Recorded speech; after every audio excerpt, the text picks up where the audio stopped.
엄마, 이번 주 토요일이 생일이지. 우리 같이 밥 먹자. 내가 예약할게. 어머, 그래. 우리 아들이 엄마 생일을 기억하고 있었네. 생일 당일 설레는 마음으로 약속 장소에 도착했어요. 어머니, 오랜만이에요. 그래. 민준이도 왔구나. 할머니가 보고 싶었어? 그런데 식사가 시작되고 분위기가 이상해졌어요. 준호야, 요즘 회사는 어때? 아, 그냥 바빠요. 아들은 자꾸 휴대폰만 보고 있었고 며느리도 민준이 달래느라 정신이 없었어요. 마음속으론 내 생일인데 케이크라도 준비했을까 하고 기대했죠. 요즘 애들은 부모 생일에도 케이크 정도는 사온다던데. 식사가 거의 끝나갈 무렵 준호가 갑자기 시계를 보더니 말했어요. 미영아, 우리 영화 시간 다 되어 가는데 가야 할 것 같은데. 아, 맞다. 어머니, 오늘 저희가 영화 예매해놨거든요. 시간이 다 되어가서. 그래. 젊은 사람들이니 영화도 봐야지. 얼른 가봐. 순간 머리가 하얘졌어요. 내 생일인데 이렇게 가버리나? 그래도 표정 관리하며 억지 웃음을 지었죠. 엄마, 우리 가볼게요. 다음에 또 봐요. 그리고는 그냥 가버렸어요. 계산서를 보니 15만 원이 넘었습니다. 제 한 달 용돈보다 많은 금액이었죠. 세상에나. 자식 키우면 뭐하나. 키워놓으면 내 생일에 밥값도 안 내주는 자식이 되는구나. 식당을 나오면서 가슴이 찢어지는 것 같았어요. 평생 고생해서 키운 아들이 그것도 내 생일에 밥값조차 내지 않고 나가버렸다니. 말세라는 게 이런 거구나 싶었어요. 요즘 젊은 것들은 부모가 뭔지, 효도가 뭔지도 모르나 봐요. 아니, 그냥 기본적인 예의도 없는 거죠. 안녕하세요. 저는 올해 65세 된 김명순입니다. 본격적인 이야기 시작 전에 구독과 좋아요 눌러주시면 저에게 큰 힘이 됩니다. 그럼 시작하겠습니다. 저는 아들 준호가 5살 때 남편과 사별했습니다. 그때부터 혼자서 아들을 키우기 위해 이곳저곳 뛰어다녔죠. 아침 일찍 시장 청소부터 시작해서 낮에는 식당에서 설거지를, 저녁엔 건물 청소까지 하루에 3가지 일을 번갈아가며 했습니다. 손이 트고 갈라져 피가 나도, 허리가 휘어서 똑바로 서지 못해도 제 입에서 한 번도 힘들다는 말은 나오지 않았어요. 이런 생활이 무려 20년 넘게 이어졌습니다. 아들 준호가 대학교를 졸업할 때까지요. 준호 아빠가 세상을 떠날 때 우리 집은 빚더미였거든요. 남편이 운영하던 작은 가게가 망하면서 진 빚. 그리고 남편의 병원비로 저는 빈털터리가 되었습니다. 하지만 그래도 단 한 가지 소원이 있었어요. 우리 아들만큼은 제대로 된 교육을 받게 하자. 이것 하나만 바라보고 살았습니다. 다른 아이들처럼 학원도 보내고 싶었지만 형편이 안 됐죠. 대신 중고 참고서를 사다가 밤늦게 돌아와서도 함께 공부했습니다. 제가 배운 게 많지 않아 가르쳐 줄 수는 없었지만 옆에서 응원이라도 해주고 싶었거든요.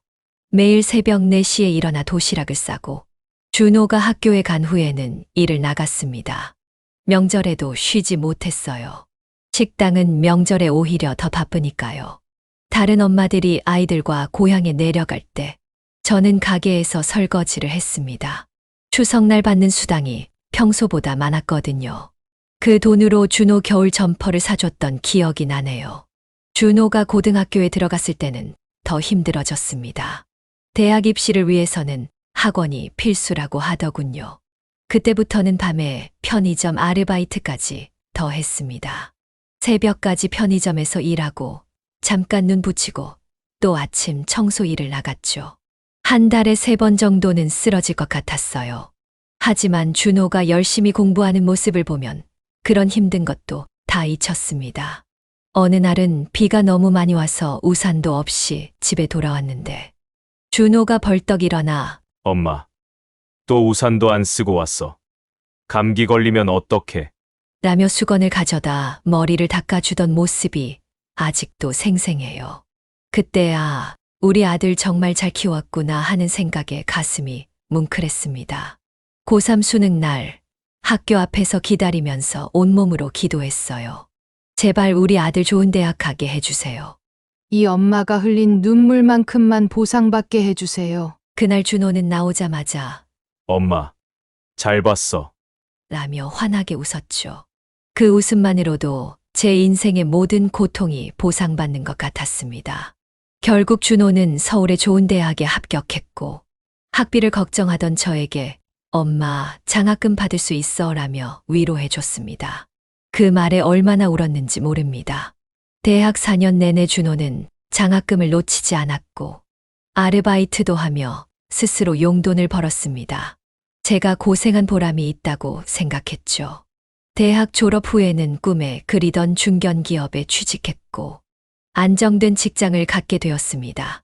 그때 처음으로 이제 좀 쉬어도 되겠구나 하는 생각이 들었어요. 서울의 작은 원룸을 얻어 준호와 함께 살았는데 어느 날 준호가 엄마, 이제는 내가 월세 낼게. 이제부터는 편히 쉬어. 라고 말해줬을 때 얼마나 기뻤는지 모릅니다. 준호가 회사에서 인정받고 승진하면서 저는 세상을 다 가진 것 같은 기쁨을 느꼈습니다. 직장 동료들과의 모임에서도 우리 엄마가 정말 대단하시다며 저를 자랑스럽게 얘기해 줬다는 말을 전해 들었을 때는 가슴이 뿌듯했어요. 그러다 3년 전 준호가 결혼했습니다. 예비 며느리 미영이는 첫 만남부터 상냥한 미소로 저를 맞아주었고 저도 정말 좋았습니다. 어머니, 준호 오빠가 항상 어머니 자랑을 해요. 저도 어머니처럼 강인한 여성이 되고 싶어요. 라는 말에 감동받기도 했죠. 결혼식 날 아들의 씩씩한 모습을 보며 눈물을 흘렸습니다. 이제 정말 다 큰 거구나. 내 역할은 여기까지구나 싶었어요. 하객들이 혼자서 저렇게 훌륭하게 아들을 키우셨다면서요. 정말 대단하십니다 라고 말해줄 때마다 쑥스러웠지만 기뻤습니다. 하지만 결혼 후 조금씩 변화가 생겼어요. 일주일에 2~3번씩 통화하던 것이 점점 줄어들었고 한 달에 한 번 보던 얼굴도 2달, 3달로 뜸해졌습니다. 명절에 함께 지내자는 제안에도 처가에도 가봐야 해서요 라는 말만 돌아왔죠. 며느리 미영이와의 관계도 서서히 어색해졌습니다. 처음에는 어머니 주말에 밥 먹어요 라고 먼저 연락이 오기도 했는데 그것도 점점 줄어들더군요. 가끔 만나도 핸드폰만 보거나 피곤해 보였고 대화도 겉돌기만 했습니다. 저는 이해하려고 노력했어요. 젊은 부부니까 둘만의 시간이 필요하지.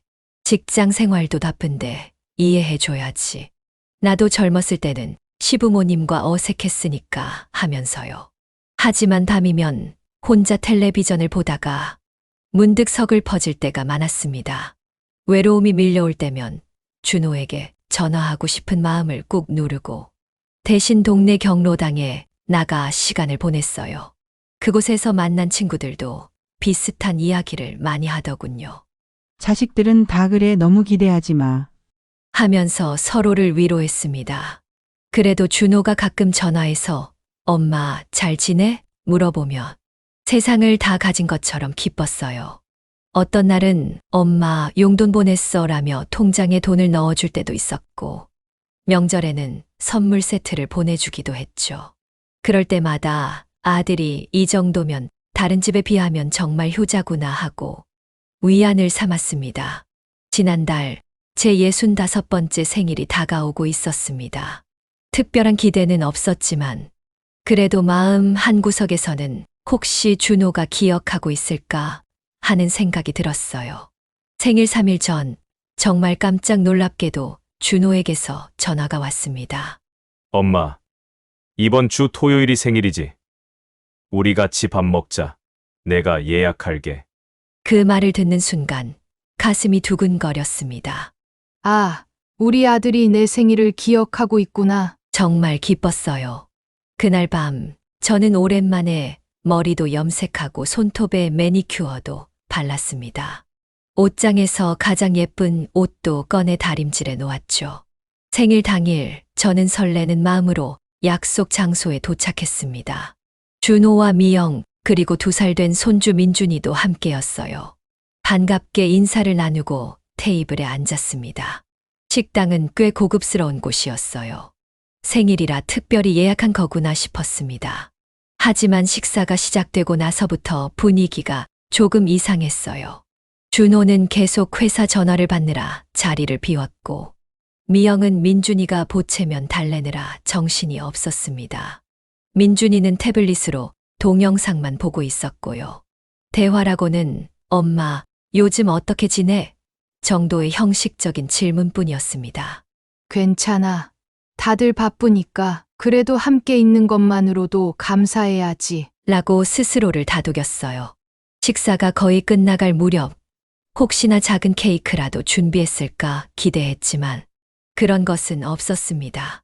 대신 준호가 갑자기 시계를 보더니 아, 미영아. 우리 영화 시간 다 되어 가는데 가야 할 것 같은데. 라고 말했어요. 미영이도. 아, 맞다. 어머니. 오늘 저희가 영화 예매해놨거든요. 시간이 다 되어가서. 라며 일어섰습니다. 순간 멍해졌어요. 그래. 젊은 사람들은 바쁘니까. 억지로 미소 지으며 그래. 영화 재밌게 보고 와. 라고 말했습니다. 준호는 엄마, 먼저 가볼게 다음에 또 봐요. 라고 말하고는 민준이를 안고 미영과 함께 식당을 나갔습니다. 그런데 계산은 아무 말도 없이 그냥 가버렸습니다. 저만 남겨진 채로요. 식당 직원이 와서 결제 도와드릴까요? 라고 물었습니다. 그제서야 정신이 들었어요.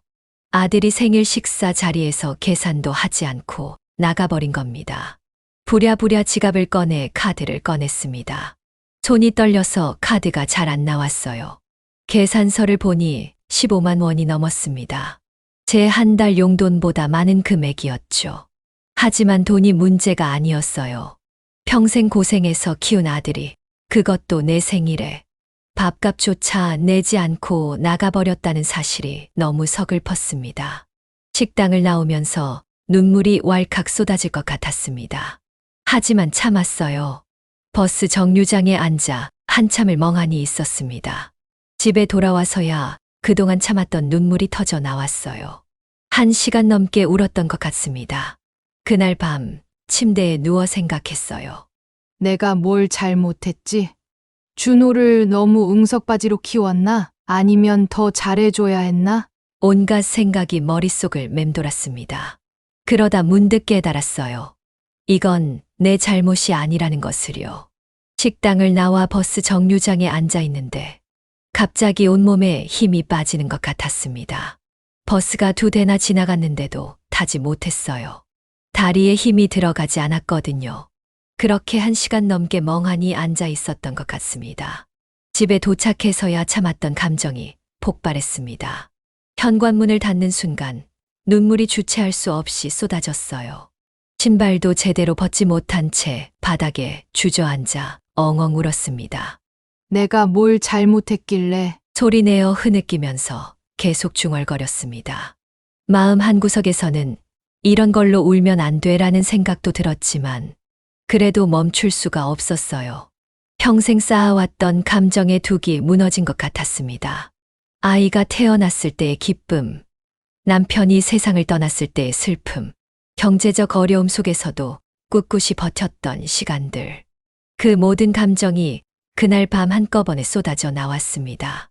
한참을 운 후에야 겨우 정신을 차리고 침실로 들어갔습니다. 침대에 앉아 화장대 거울을 바라보니 붉게 부어오른 눈과 얼룩진 화장이 제 얼굴에 남아 있었어요. 예쁘게 하고 나갔던 모습은 온데간데 없이 사라졌고 그 자리에는 지친 노인의 얼굴만 남아 있었습니다. 나는 이제 정말 늙었구나. 화장대 서랍에서 오래된 사진첩을 꺼냈습니다. 준호가 태어났을 때부터 고등학교 졸업할 때까지의 사진들이 차곡차곡 정리되어 있었어요. 사진 속 젊은 저와 아기였던 준호를 바라보니 새삼스레 세월이 얼마나 빨리 흘렀는지 실감이 났습니다. 갓난아기였던 준호를 안고 있는 제 모습. 유치원 소풍날 도시락을 들고 환하게 웃고 있는 준호. 초등학교 입학식 날 멋진 교복을 입고 씩씩하게 서 있는 모습. 페이지를 넘길 때마다 준호의 성장과 함께했던 시간들이 주마등처럼 스쳐 지나갔습니다. 중학교 시절 아파서 열이 나는데도 학교에 가겠다고 고집부리던 모습. 고등학교 수능 전날 긴장해서 잠을 못 이루던 모습. 대학 합격 소식을 듣고 기뻐 펄쩍 뛰던 모습. 그 모든 순간에 제가 함께 있었습니다. 한 번도 빠짐없이 항상 준호 곁에 있었어요. 사진 첩 마지막 장에는 준호의 대학 졸업식 사진이 있었습니다. 학사모를 쓴 준호가 저를 꼭 안아주는 모습이었어요. 그때 준호가 제 귓가에 속삭였던 말이 생각났습니다. 엄마, 정말 고마워. 이제부터는 내가 엄마를 행복하게 해줄게. 그 말을 떠올리니 또다시 눈물이 왈칵 쏟아졌습니다. 그 약속은 어디로 간 걸까요? 언제부터 우리 사이가 이렇게 멀어졌을까요? 밤이 깊어가는데도 잠은 오지 않았습니다. 그래서 오랜만에 일기장을 꺼냈어요. 준호가 대학에 입학했을 때부터 쓰기 시작한 일기장이었습니다. 비어있는 페이지에 떨리는 손으로 글을 쓰기 시작했습니다. 오늘은 내 65번째 생일이었다. 아침부터 설레는 마음으로 준비했는데 결국 혼자 식당 계산대에 서 있었다. 아들이 내 생일에 밥값도 내지 않고 자리를 떠났다. 평생 그 아이를 위해 살았는데 이게 내가 받은 보답인가? 여기까지 쓰다가 잠시 멈췄습니다. 펜을 내려놓고 깊은 숨을 들이마셨어요. 아니야. 그래도 내 아들이야. 그렇게 스스로를 다독이다가도 오늘 식당에서의 장면이 떠오르면 가슴이 무너져 내렸습니다. 밥값조차 내지 않고 떠난 아들, 그냥 나가버린 며느리, 특별한 날인 생일에 작은 케이크 하나, 작은 선물 하나 없었던 현실이 너무 서글펐습니다. 일기장에 다시 펜을 가져갔습니다. 더 이상은 안 되겠다. 이제는 나를 위해 살아야겠다. 더 이상 아들에게 기대하지 않겠다. 내 행복은 내가 찾아야 한다. 이 글을 쓰면서 제 안에 뭔가가 변하는 것을 느꼈습니다. 슬픔과 분노가 가라앉고 대신 단단한 결심이 자리 잡았어요. 이제는 달라져야 한다는 생각이 확고해졌습니다. 창문 밖을 보니 동이 트기 시작했습니다. 밤새 잠을 이루지 못했지만 오히려 마음은 맑아진 것 같았어요. 거울을 보니 눈은 퉁퉁 부어 있었지만 그 속에는 이전과는 다른 빛이 있었습니다. 이제부터는 나를 위해 살자, 명순아. 거울 속 제 모습에게 작게 속삭였습니다. 그리고 일어나 세수를 하고 따뜻한 차 한 잔을 마셨어요. 이상하게도 마음이 가볍고 편안해졌습니다. 마치 오랫동안 짊어졌던 무거운 짐을 내려놓은 것 같은 느낌이었어요. 오랜만에 창문을 활짝 열었습니다. 아침 공기가 상쾌했어요. 베란다에 놓아둔 화분의 꽃들이 햇살을 받아 반짝이고 있었습니다. 그동안은 그저 지나쳤던 풍경인데 오늘따라 유난히 아름다워 보였어요. 그래. 이제 내 인생을 시작하자. 그렇게 저는 마음을 다잡았습니다. 평생 아들만 바라보며 살았던 제 삶을 돌아보니 제 자신을 위한 시간은 하나도 없었다는 걸 깨달았어요. 준호가 좋은 대학, 좋은 직장을 갖게 하는 것이 제 유일한 목표였고 그 목표가 이루어지자 더 이상 제가 설 자리가 없어진 것 같았습니다. 하지만 이제는 달라질 겁니다. 65년 인생을 살아왔지만 진정한 김명순으로서의 삶은 이제부터 시작인지도 모릅니다.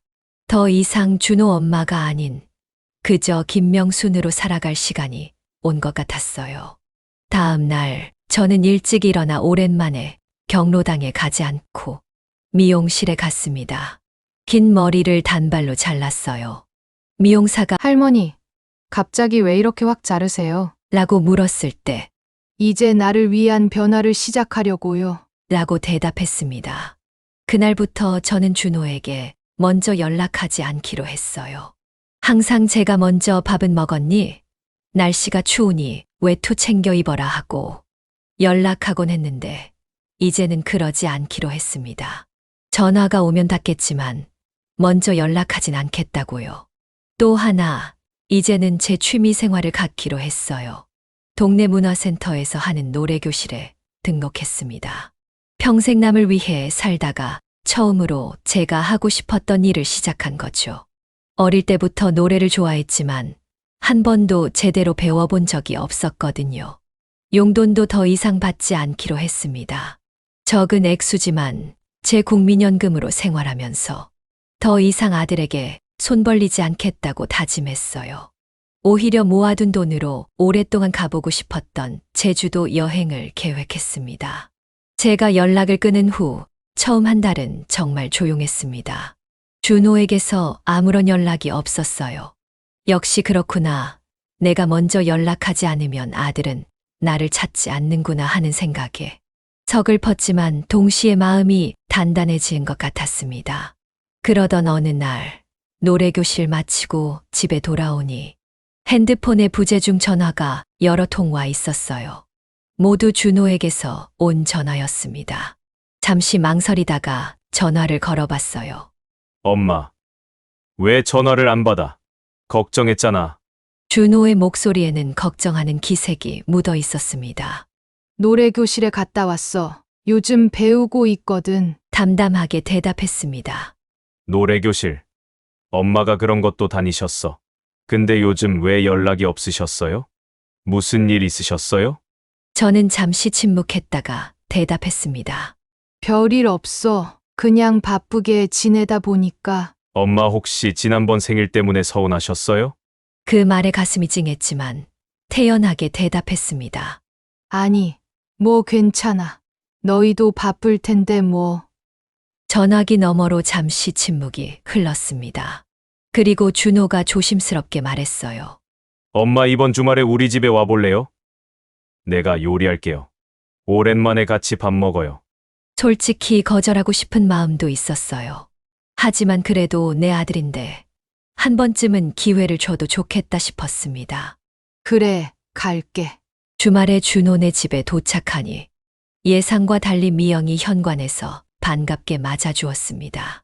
어머니, 오랜만이에요. 들어오세요. 집 안에 들어서니 식탁에 음식들이 차려져 있었어요. 서툴지만 준호가 직접 요리한 음식들이었습니다. 제육볶음은 조금 탔고 된장찌개는 짰지만 그래도 아들이 처음으로 차려준 식탁이라 마음이 따뜻해졌어요. 식사를 하는 동안 아들과 며느리는 전과 다르게 핸드폰도 보지 않고 대화에 집중했습니다. 손주 민준이도 할머니, 할머니 하며 제 무릎에 앉아 떨어지지 않았고요. 식사를 마치고 설거지를 하려는데 미영이가 어머니, 오늘은 제가 할게요. 어머니는 쉬세요. 라며 저를 거실 소파로 안내했습니다. 소파에 앉으니 준호가 옆에 와서 앉았어요. 엄마, 준호가 조심스럽게 입을 열었습니다. 생일날 그때 정말 죄송해요. 저는 아무 말도 하지 않고 그냥 듣고만 있었어요. 사실 그날 계산하려고 했는데 영화 시간이 급해서 잠깐 잊어버렸어요. 나중에 생각나서 아차 했는데 그때는 이미 늦었더라고요. 그리고 며칠 뒤에 엄마한테 사과하려고 했는데 자꾸 미루게 되고 부끄러워서 연락을 못했어요. 준호의 목소리가 떨리는 것 같았습니다. 그리고 사실 엄마가 갑자기 연락이 끊기니까 그제서야 내가 엄마한테 너무 소홀했구나라는 생각이 들었어요. 친구들이랑 얘기하다가 알게 됐는데 다들 부모님께 일주일에 한 번은 전화드리고 한 달에 한 번은 꼭 찾아뵌다더라고요. 저는 너무 당연하게 생각했던 것 같아요. 엄마가 항상 먼저 연락해주고 항상 이해해주고 항상 거기 계실 거라고. 미영도 주방에서 나와 우리 옆에 앉았습니다. 어머니, 저도 정말 죄송해요. 결혼하고 나서 어머니께 잘해드리겠다고 다짐했는데 시간이 지나면서 그게 점점 잊혀졌어요. 준호 오빠가 지난주에 우리가 엄마한테 너무했다며 많이 반성하는 걸 보고 저도 많이 부끄러웠어요. 두 사람의 말을 듣고 있자니 눈물이 나려고 했습니다. 하지만 꾹 참았어요. 그래, 사람이 다 실수할 수 있지. 너희도 나도. 우리 모두 완벽할 순 없잖아. 준호가 잠시 망설이다가 저에게 봉투 하나를 건넸습니다. 엄마, 이거 생일 선물이에요. 늦었지만. 봉투를 열어보니 제주도 패키지 여행 티켓이 들어 있었습니다. 3박 4일 일정이었어요. 엄마가 항상 제주도 가보고 싶다고 하셨잖아요. 근데 한 번도 못 가보셨다고. 이번에 가족끼리 다 같이 가요. 내가 휴가 냈어요. 그 말에 참았던 눈물이 결국 흘러내렸습니다. 준호도 울컥하는 듯 했어요. 엄마 항상 고맙고 항상 미안해요. 엄마가 평생 나 하나 키우느라 얼마나 고생하셨는지 이제야 조금 알 것 같아요. 미영도 눈물을 훔치며 말했습니다. 어머니, 앞으로는 저희가 더 자주 찾아뵐게요. 진짜로요. 그날 이후로 우리 가족의 관계는 조금씩 달라졌습니다. 준호는 일주일에 한 번씩 꼭 전화를 하고 한 달에 한 번은 밥을 먹으러 오거나 저를 초대했어요. 미영이도 가끔 어머니, 저희 집에서 같이 요리해요라며 초대했고요. 외식을 가면 이제는 번갈아 가며 계산도 했습니다. 준호가 내기도 하고 제가 내기도 하고 서로 내가 낼게 하면서 웃음꽃이 피었죠. 손주 민준이도 이제는 저를 보면 할머니 하고 달려와 안깁니다. 지난번에는 제가 노래교실에서 배운 동요를 불러주니까 너무 좋아하더군요. 돌이켜보면 그날 생일에 서러움이 없었다면 지금의 변화도 없었을 거예요. 가끔은 거리를 두는 것도 필요한 것 같습니다. 사랑하는 사람일수록 더 그런 것 같아요. 거리가 생기니 서로가 보이더군요. 이제는 준호도 미영도 제가 단순히 시어머니나 엄마가 아니라 한 사람으로 존중해 주는 것 같아요. 제 노래교실 발표회에도 와서 응원해주고 제주도 여행에서는 제가 가고 싶은 곳을 먼저 물어봐 주고요. 저 역시 더 이상 아들에게만 의존하지 않게 되었습니다. 노래교실 친구들과 함께하는 시간도 소중하고 혼자 보내는 시간도 귀중해졌어요. 부모와 자식 사이 참 미묘한 관계인 것 같습니다. 때로는 거리를 두어야 서로를 더 잘 볼 수 있고 서로를 더 소중히 여기게 되는 것 같아요. 제 이야기가 비슷한 상황에 계신 분들께 작은 위로가 되었으면 좋겠습니다. 평생을 자식만 바라보며 살았던 저에게도 이제는 내 인생이 생겼습니다. 늦었지만 앞으로의 날들이 더 기대되는 이유입니다. 저의 이야기는 여기까지입니다. 사연이 마음에 와닿았다면 구독과 좋아요 꼭 눌러주세요. 그리고 댓글로 여러분의 생각도 나눠주세요. 여러분의 앞날에 항상 행복과 건강이 함께하길 바랍니다. 사연 세상이었습니다. 감사합니다.